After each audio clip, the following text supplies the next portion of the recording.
Gracias, Domingo. Hoy es mi regreso y yo quiero compartir con ustedes lo que representa para mí incorporarme a este equipo de trabajo. Yo nací, uno no es hijo de las condiciones en las que tiene que actuar, sino una consecuencia de haber nacido en esa época. Entonces a mí me tocó nacer en una época donde el ejercicio de la infancia, de los años primeros, me duró poco, porque mi abuela, que fue la que me crió amorosamente, quería que yo fuera cura y me llevó a ser monaguillo.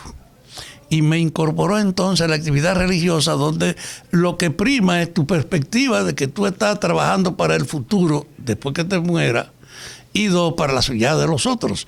Es una ruptura de la convivencia real que tú construyes con los otros muchachos.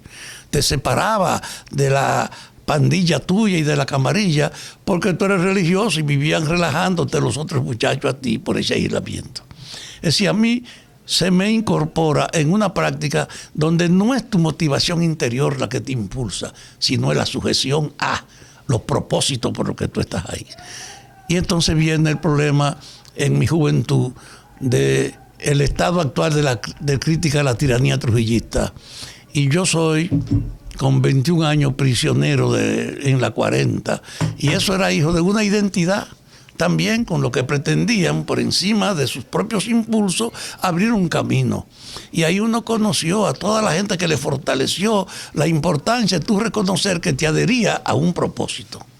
Es decir, que no vivía tus impulsos naturales. Yo fui un amigo y un pupilo de Minerva y de esa generación de muchachos que se volvieron inolvidables. Y cuando ellos los matan, entonces tú sentías un peso terrible de lealtad con ellos, en lo que también te imponía el tú no poder dedicarte a ti mismo ni a otra cosa, sino seguir siendo como un instrumento que la época te impuso. Y ese camino terminó arrastrándome a la línea del compromiso. Y por eso yo soy capaz de abandonar mis estudios. Yo era estudiante universitario, caigo preso, regreso a la universidad y viene la guerra.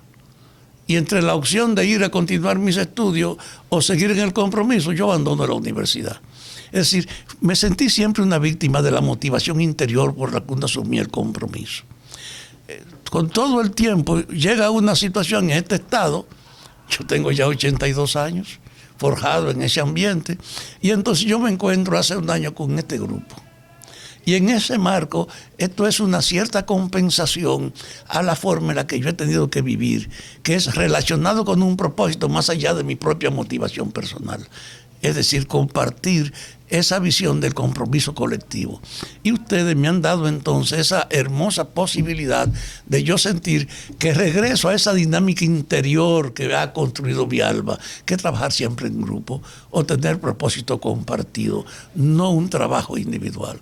Por eso yo puedo decir que he sido siempre un hombre sin odio, sin rencores, pero también sin vanidad, porque no era en mí mismo que podía pensar, sino era ser parte de un conjunto. Entonces yo aprecio, más allá de lo que ustedes puedan imaginarse, el haberme encontrado con este equipo, con el que puedo trabajar, con el que puedo compartir ideas y hasta relajos, con el que yo sé que estamos haciendo una labor positiva y sobre todo al que yo le doy una cierta consistencia con todo el proceso mío de la formación, una cierta consistencia. Entonces, mi regreso hoy es en cierta medida un júbilo de mi alma, el poder volver a trabajar con ustedes y estar aquí abriendo un canal para que la gente también pueda expresarse. No es para inducir la gente a esto o a aquel camino, sino para abrir un espacio donde la gente pueda manifestarse. Yo estoy viviendo la época en mi propia subjetividad de lo que fue el autoritarismo y de lo que era el peso de la dirigencia política y de la dictadura, que todo el mundo esperaba la decisión de los jefes. Nosotros estamos forjados en canalizar la voz y el camino y la aspiración de los oprimidos y de los marginados. Y este canal para mí entonces es una adecuación al resumen de mi vida. Yo quiero decirle a ustedes para su propia satisfacción que es insuperable para mí compartir este espacio diariamente con ustedes porque en cierta medida me fortalecen lo mejor de mis recuerdos de la vida, que es trabajar en conjunto. Gracias a ustedes pues por esa transferencia de amor que para mí representa el hecho de compartir entre seriedad y relajo programa del Rumbo de la Mañana.